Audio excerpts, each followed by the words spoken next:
Ang video ito ay a day in my life ng auntie nyo. So ganito ang auntie nyo minsan. Hindi po ako naglilinis ng bahay araw-araw kasi sa dami ng ginagawa ko, sumusurinder yung katawang lupa ko.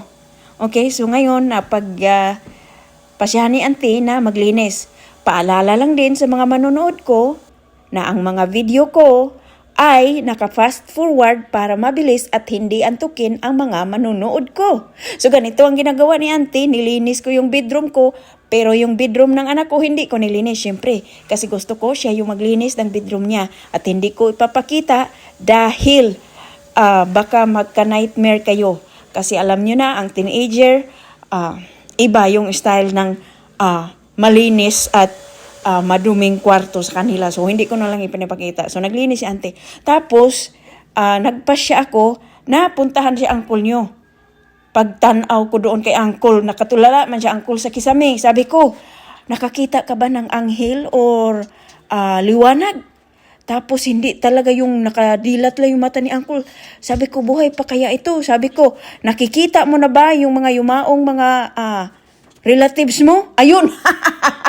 Biglang si uncle nagpitok-pitok yung mata. Ay, sabi ko, buhay ka pa. Kaya magkakapi ka.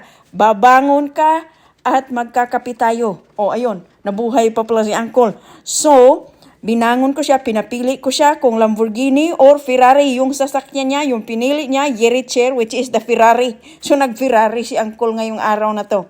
Ayan yung Ferrari ni uncle. Yung isa yung Lamborghini, yung wheelchair.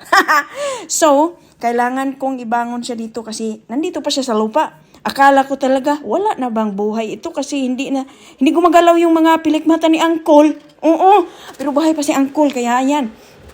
Gumawa si auntie ng kape, no? Nilagyan ko ng tubig from Mississippi River. Tapos ayan, gatas siya ng kambing. Para paghigop ni uncle niyan, ganyan na si uncle. Ganun. Kasi nga, namiss ko yung boses ni uncle nyo.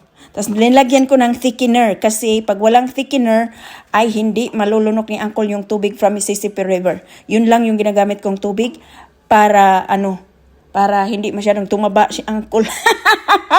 Joke lang. So, nilagyan ko ng konting sugar na gamit ay sugar cane. Tapos, lumabas kami, no? Tapos, nagdilig si auntie ng mga halaman. Ito talaga ang literal na a day in my life. Hindi ko pa na-videohan yung pagsalang ko ng aking laundry sa aking washing machine na kagang-kagang. Okay? So, ganito ang buhay ni auntie. Yung ibang mga linis-linis, hindi ko na na-videohan. Pero literal na ito talaga ang a day in my life of your auntie. So, ayun. Sabi ko sa inyo, nung binalikan ko si uncle na pina-exercise ko, natulog ang loko. So, wala na tayong magagawa dyan. Hanggang dito na lang. Salamat sa panonood ninyo. Hi! Thank you, bye!